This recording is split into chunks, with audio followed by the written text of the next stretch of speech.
Mad Flow Music. San Pablo eh? Norman, patay gutom. Norman, pangit, patay gutom. Norman, patay gutom. Okay na. Patay gutom si Norman, hampas lupa. Strong Igorot at work! Kahit kung lang sabihin, pumunta ka, talaga matapang ka! Makagago! Boy! Norman, pangit, hampas Pare, sa inidoro ko natutulog, pare. Hampas lupa Dandalingan mo ba? Norman. Kayo ang mga tunay na demonyo! Miss Mengo, imposibleng malugi laban ni MP kung si Kulaong magnenegosyo kahit fishball malulugi. Eman Exotic TV, boss, mukhang totoong naging ghost na si Casper, tuluyan na nawala.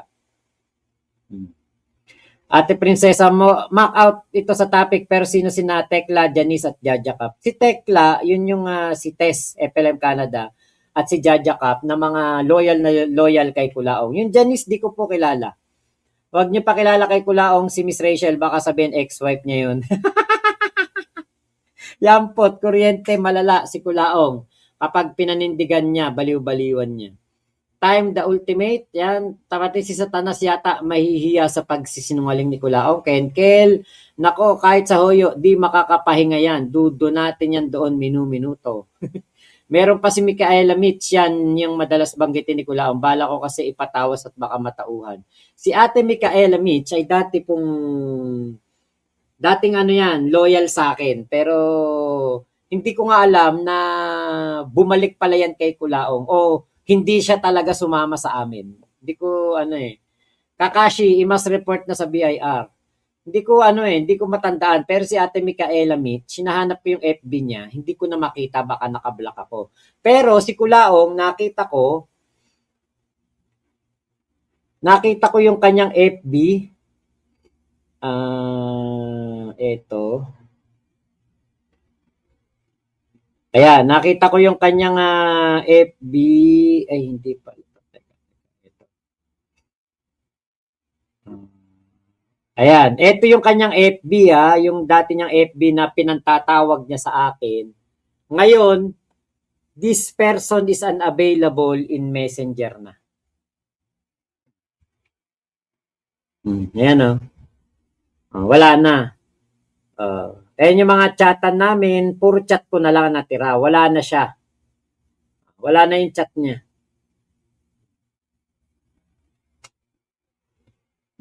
Wala na yung mga chat niya sa akin, nabura na. Okay, play pa natin to si MG. Yung ngayon, billion na lang? Pinagloloko ho talaga tayo ng tao na yun. Talagang walang-wala na ho ito sa sarili niya, mga kaombre ko, no? Siguro, may mga nasabi ako privately. Dahil nga, syempre, galit ako. Tapos nakita ko pa yung cheque. Nakita ko pa mismo yung sulat ni Senator with tatak pa ng Senate yun, doon sa kaibigan ko. Pero sa akin, wala siyang indirect. Pero kung meron akong nasabi privately, hindi ko yan intensyon na pakalatin. Dapat ho yung nagkakalat, yan ang kasuhan nyo. Okay? 8 taon na nakakalipas, paaaring may nasabi ako dahil may problema. Alam mo yun, maaari. Maaari may nasabi ako pero may problema, but it is not intended to the public. It is personal. Ang kausap ko dyan yung kaibigan ko. Okay? Kaibigan ko, kung sino man na nag-video niyan at Kulaong, hindi yung kaibigan mo kausap mo doon. Si Nasukir, ako, si Remy Kudo, si Grace Ohashi, si Ate Victoria, si Jojo de Guzman, si Kuya Spencer Lacale, at si Ate Lisa Paris. Yun. Wala yung kaibigan mo doon na tinasabi mo o gusto mong pakahulugan. Si Bernard Chong. Wala doon. Hindi yun ang kausap mo doon. Second batch na si Jaja Cap, pumalis na kami ng mga 14 vlogger, di ba, Mac? Actually, andun siya si Jaja Cap. Nung umalis tayo, nandoon pa siya. Tapos umalis din yan. Tapos bumalik na naman. nagpapakalat, sabihin mo sa manay mo, dapat yun ay pakulong. Ang galing talaga ng hinayupak na ito. Kaso lang, hindi lang kaibigan niya ang kausap niya, kundi napakaraming tao, mga kahombre ko.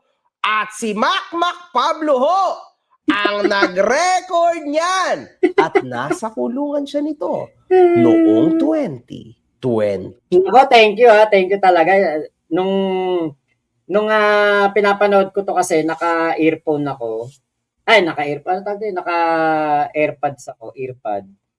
Hindi ko ini-expect. Nakita lang ni Joy. Uy, ano yun? Channel mo yun Sabi niya gano'n. Kasi, yun nga, nanonood ako. Tapos nakatingin din si Joy. Pero nagbabantay kasi siya kay Piola. Kaya hindi siya makapanood na maayos. Ngayon, nung nakita niya gano'n, nakatingin ako sa cellphone. Nakita niya, pinlash ni Makagago yung channel ko. Sabi, uy, ikaw yun Bakit daw? Ano yun? Sabi ko, naano ni MG ako nag-record. Lagot ka. Lagot ka, mumurahin ka na ni Kulaong kasi nga ano talaga, pinagkakalat talaga natin lahat na ako nag-record. Pero di ba kita nyo, hindi ako maano ni Kulaong. Bakit hindi niya masabing sa GC ng mga OFW niya yan sinabi, hindi sa kaibigan niya? Bakit niya sinasabi somewhere 2018 or sometime in 2018 or 2019? Nangyari yan 2020 nung nakakulong siya. BJMP, nako! Tingnan nyo ho itong tao na ito. Nakakapag-live din pala ito.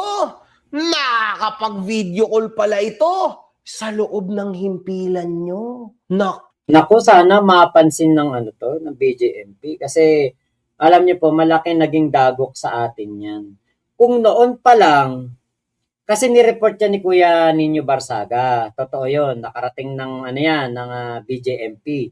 Pero, ang ginawa lang kay Kulaong, binartuli na lang.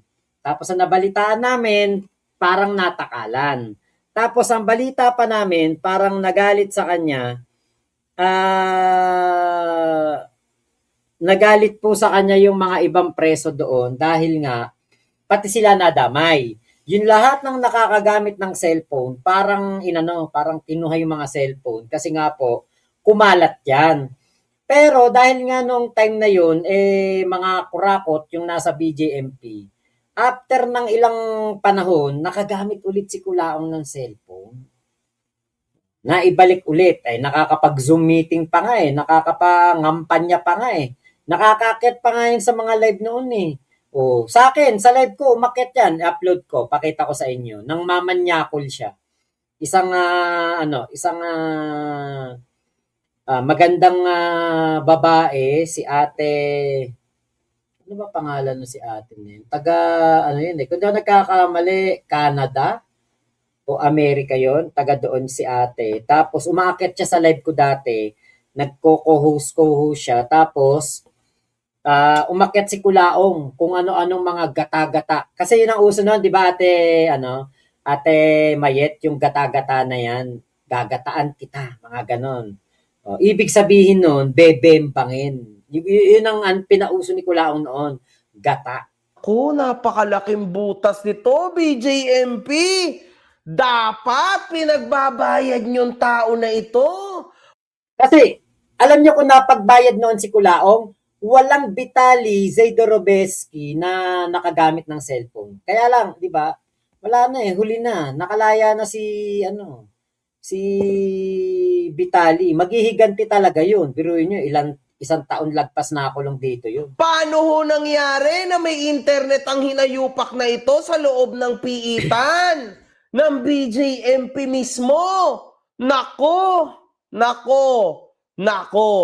Dapat mga kahombre ko at sa publiko matutukan ito. Kasi hindi ho tama ito. Kita nyo? Kung ano-ano patuloy krimen ang nagawa ng tao na to while nasa loob siya ng kulungan. Ayan o. Totoo yun. Kung ano-anong krimen at kung ano-ano pa pong nagawang pambubudol. Tapos, bukod po dyan sa siya, di ba nga, nakakagamit ng cellphone, kung hindi siya sana nakakagamit ng cellphone, di ba, wala pong mga mamis na nag-iiyakan ngayon at gustong mabawi yung mga pera nilang pinahiram kay Kulaong na thank you na lang. Yun ang nangyari. Tas sakto ngayon lang nakita ni Boss Manny, sakto ngayon ka lang kakasuhan. At maaring makalkal pa ang kung ano-ano sa'yo. Kasi nasa loob ka ng piitan, nakakapag-video ka. Oh my God, Norman. Di ba? Yan ang kagandahan sa laki ng platform ni MG, di ba? Na iano natin, nakarating kay Manny Pacquiao to at naibulgar etong paggamit ng cellphone ni Culaong nung nasa BJMP. Actually, ano na to, parang cancer na sa corruption.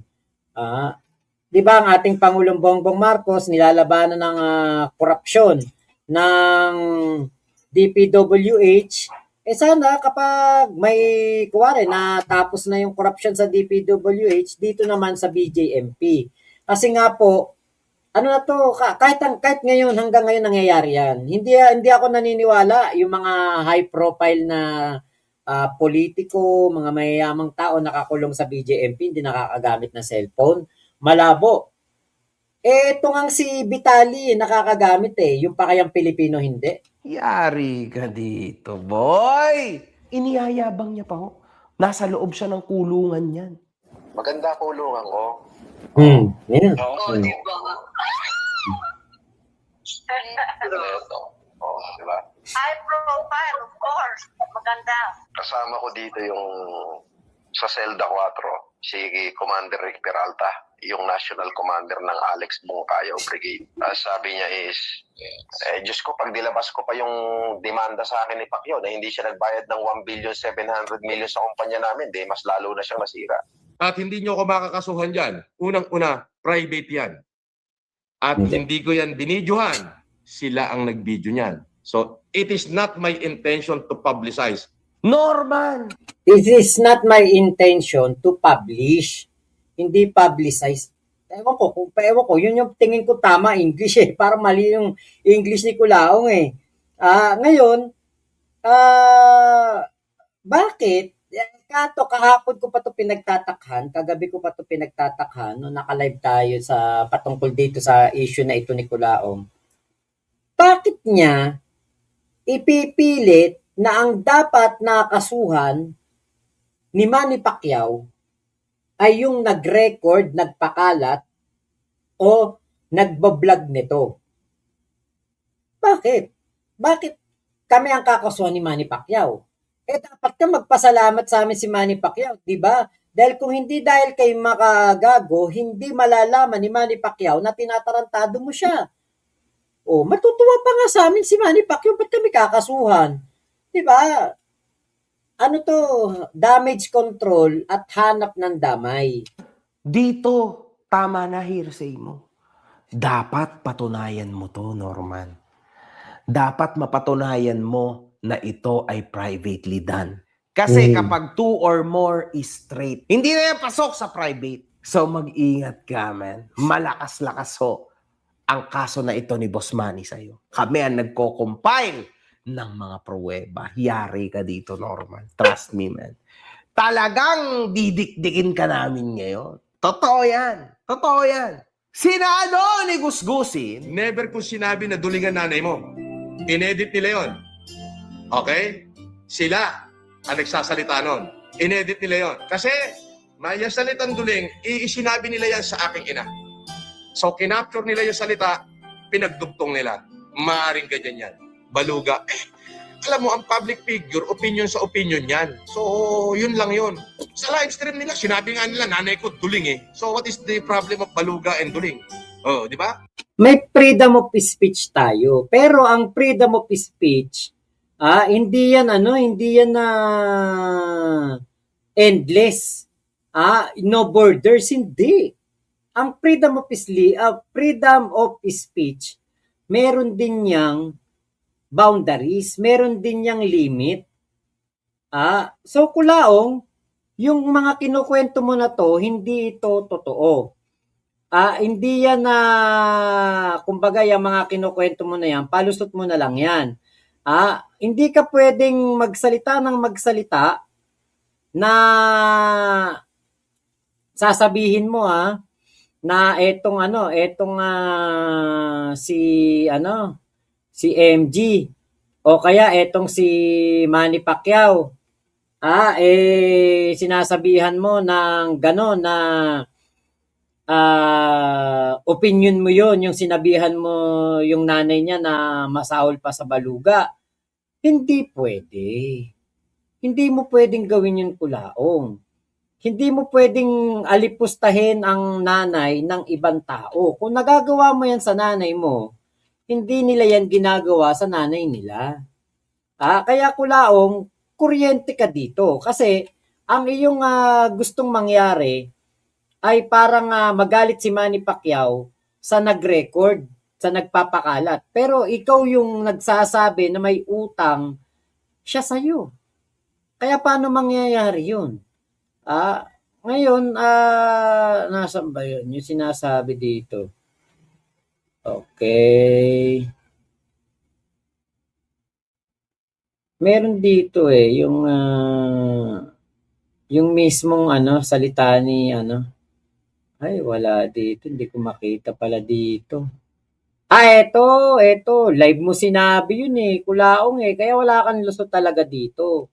Kasi live mo sinabi na yung nanay ni Manny Pacquiao ay masahol pa sa baluga. Live mo sinabi yan Ito yun Okay, play natin. Condonya,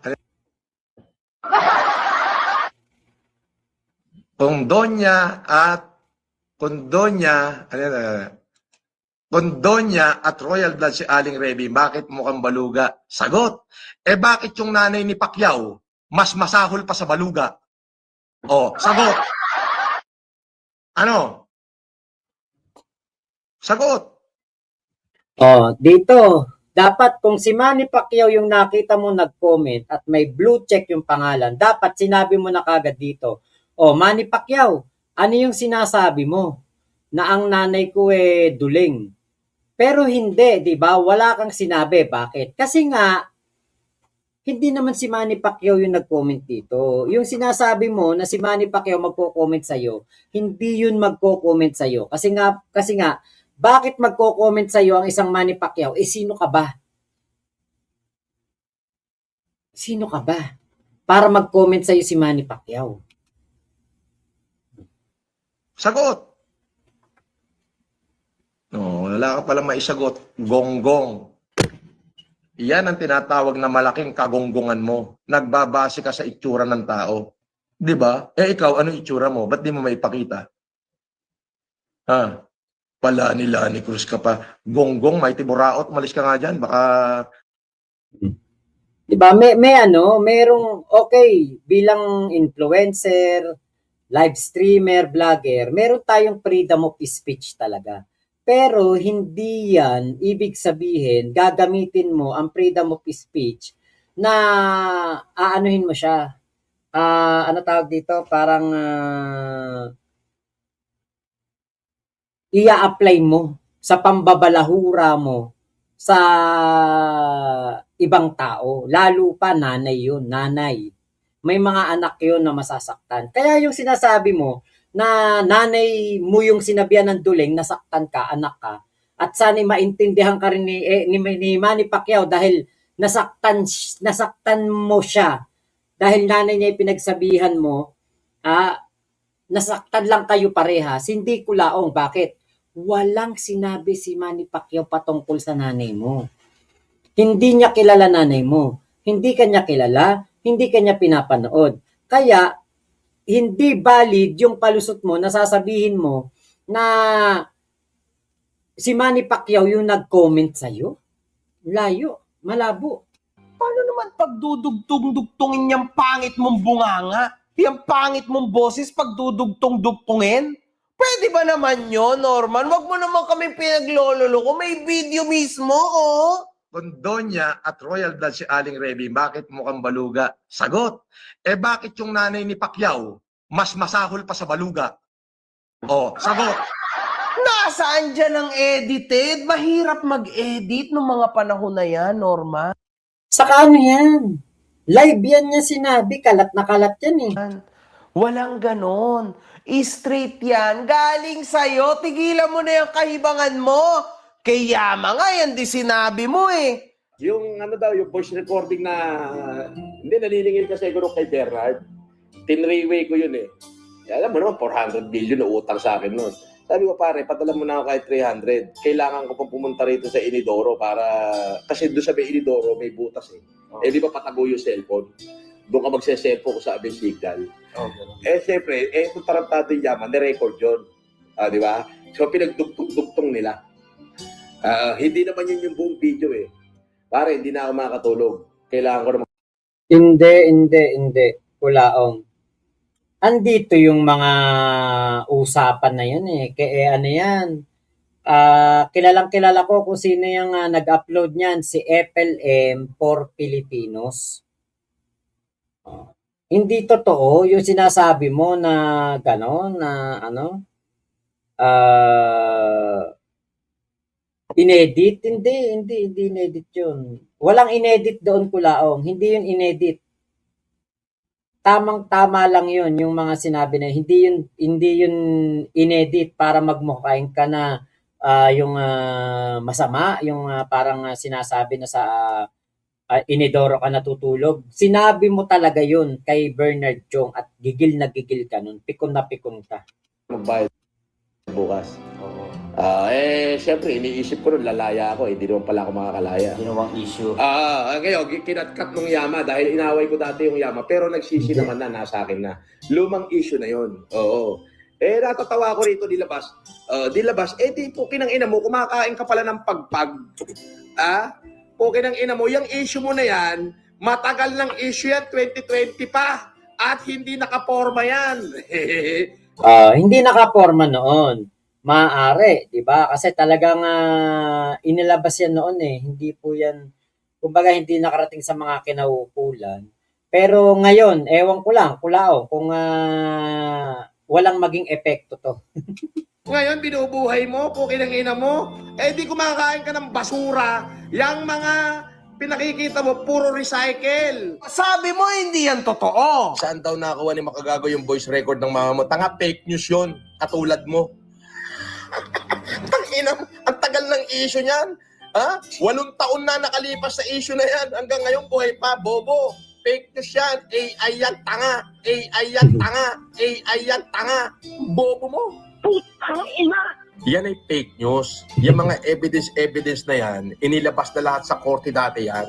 Fake news. Oo. Yung mga voice recording, puro fake news. Oo. Hindi na may pananay ko. Gago po tayo na ito, makagago na to. Gagawa ka lang ng fake news po. Kinang mo, asa ng source niyan? Kinang ina mo, makagago. AI yan, tanga. 8 taon na nakalipas sa issue na yan. Hanggang ngayon, buhay pa, bobo. Tapos biglang ito din yung sinabi mo pala. Pero mo, nasira pa nga lang ko. Lalo na dyan sa balyen ng Tayuktok na yan, yung kay Yama John Chotan na yan. Ang daming binudol niya na sobra. Ang dami ring ninakaw sa akin yan. Oo, sobra. At tapos yung mga private na conversation sa cellphone ko, dahil hawak-hawak niya, pinagbili niya sa mga basher ko, sa mga kalabang ko. Puta, ang daming nadamay doon. Yung iba, mga sekretary ng DILG ngayon, yung iba nasa PNP ngayon, mga general na, nadamay sa katarantaduhan yan, ng hayop na yan. Oo. Kaya pag namatay yan, hindi ko kasalanan. Maraming pumatay dyan. Oo. Dahil maraming ginago yan Sila mag-asawa, Di totoo naman pala yan. Parang ganun din mangyayari kay Kulao, no? Kung sakaling bigla yan tumimbwang dyan, 'di ba? Hindi natin alam kung sino ang dumali. Bakit? Ang daming kalaban ang daming kaaway, ang daming nayayabangan, kung sino-sino minumura. Paano kung may mamura siya dyan na may telileng? Pinatulan siya. Baka hindi ka nga talaga mahuyo, Kulao.